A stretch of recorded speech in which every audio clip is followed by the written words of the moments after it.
got y'all. It's your boy Caleb Smith. We got Ikea, Josh. Oh, of course. Who See, y'all that's love. why you gotta go first because I skipped all of that. Nah, I forgot about it too. 3 Milli Pod, y'all tuned in.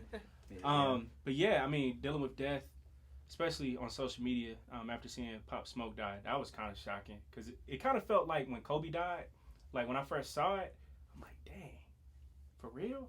Mm-hmm. And then, to find out that he was only 20, I know Ikea can speak more to this, actually being around that environment, his hometown, all that, but it was just sad. And even if somebody lived a certain type of way, or even if you can say something bad about somebody, just seeing that somebody can go out that young in that manner, it was just very, very disturbing. He was on his way too. Like his sound was so unique.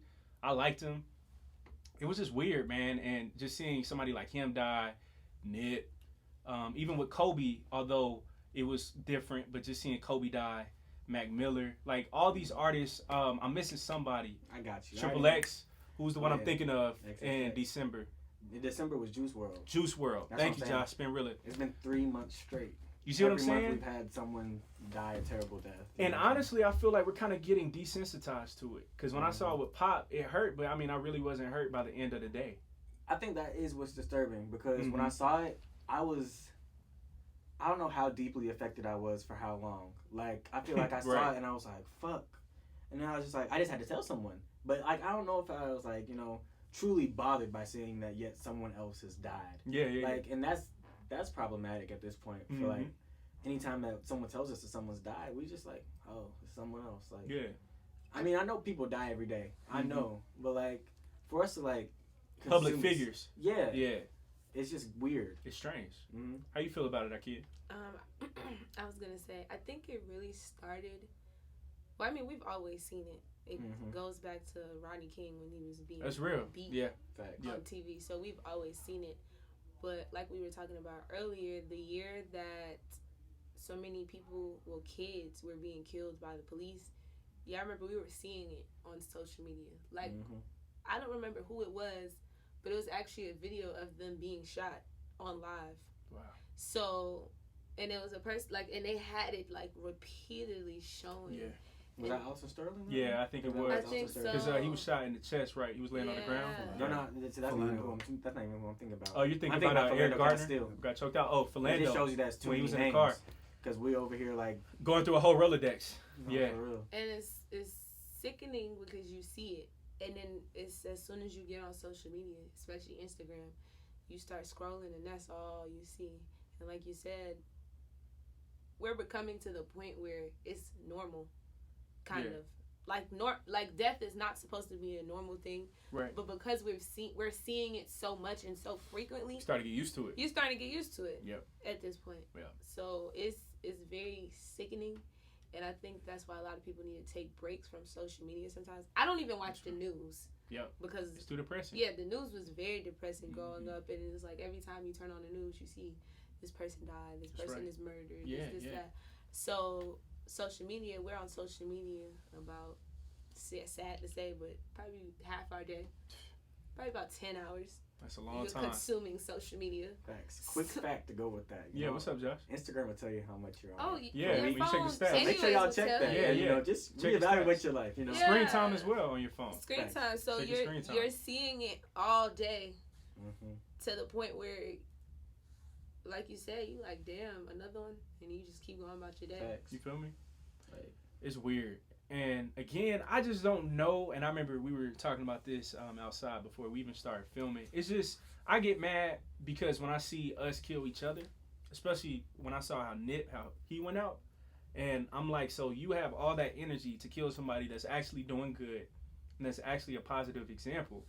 But then we got people like George Zimmerman who's walking around and you ain't got that same energy for him.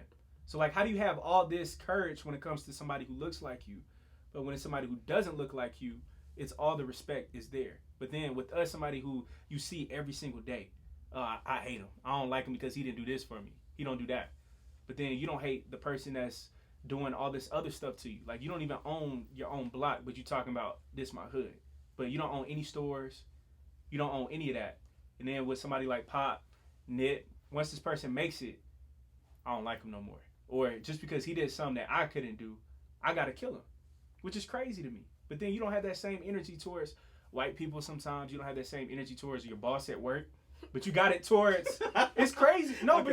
But seriously though, because it's like it's funny. It's like an uncomfortable. Like, it's like a no. It's sad. Okay, look, I'm tired of checking for you. Yeah, but I'm just saying, like, it's sad though. You gonna be added to the thread? Nah, hey, it's sad. I'm just saying. Josh, you see my face? Yo, we gotta change. Shit. Hey, this is not Josh on here. This but is Rosh. And like, here's the thing. Don't get me wrong, like, it's some people who's like really about it. Like, I get that, but I'm just saying for us as like a whole, like as a black community, sometimes as even black men, like we'll be walking around me mugging each other. And like I don't even know you, like from Adam. So like how come like that whole love component isn't even there? It's sad to me. I guess it just all ties back to like the dehumanizing nature of social media. Yeah.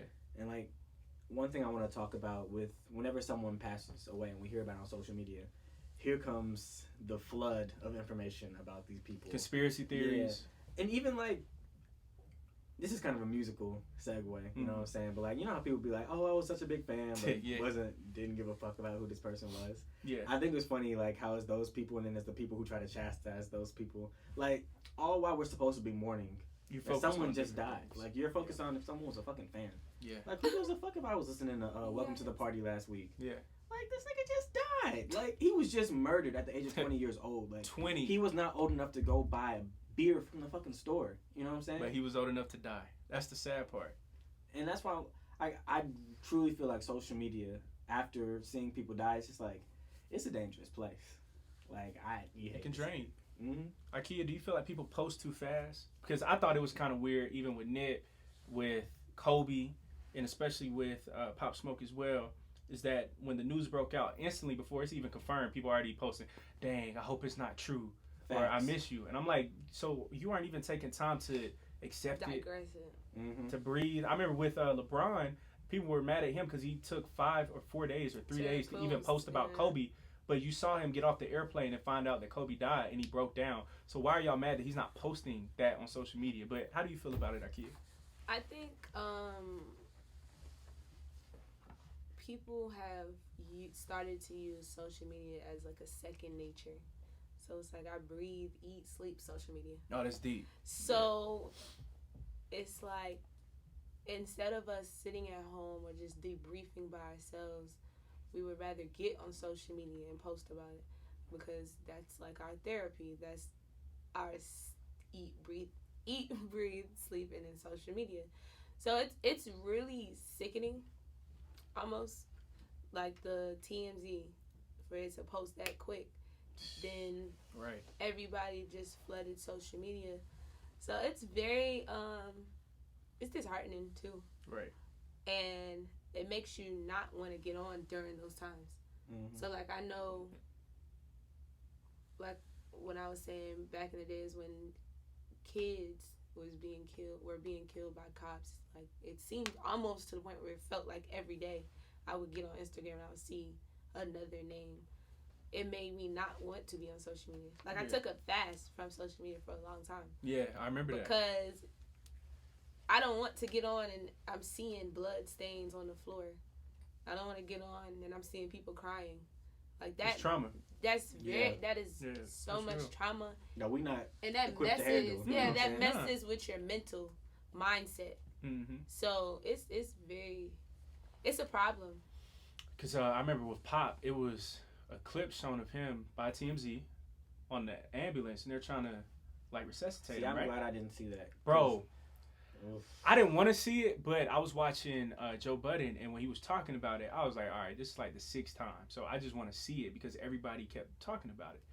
And when I saw it, like my heart dropped. When you see a body turn to the side, people just pumping because it. And I remember it's like their parents. It's parents. Like their parents. How do they? That's feel what they said. When they see that their child lifeless. Yeah, lifeless. How do you think a parent feels? How do you think a family member feels? It's insensitive. Facts. Because I'm even thinking about when you brought up like the footage of Pop Smoke. I was just thinking in my head like I'm so happy that I didn't even know there was footage of Pop Smoke. Mm-hmm. I'm definitely gonna actively avoid that shit now. But I just remember 2 years ago. Was it 2 years ago? It was 2018, I believe, when X was killed. And I just remember like seeing the tweets, and then I'm just seeing a fucking picture of him like this, like slumped in the car, like it's just fucking sick. Like you just can't for the views. You can't prepare yourself to see that. You know what I'm saying? Like we're not equipped to see like unless we're like living this lifestyle and this is what we're used to. Most of us aren't. But even then, nobody's used to it, bro. Exactly. Yeah. That's another problem all by itself. That's why people have PTSD. Exactly. But like social media is like just dispersing that to everyone. So like even if you plan on seeing it, like you ain't got no choice. Like this shit's coming down your timeline. Like that's another point. How you feel? That's a very important topic, PTSD.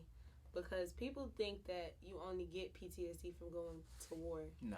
PTSD is growing up in the hood.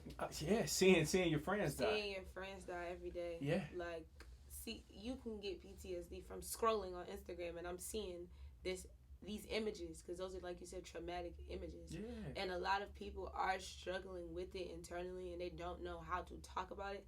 Because we're taught to be shunned about our emotions. You can't be vulnerable. Yeah, don't be vulnerable. Don't show your emotions. Mm-hmm. Yeah. I mean, even seeing Nip, and that one tore me up, bro.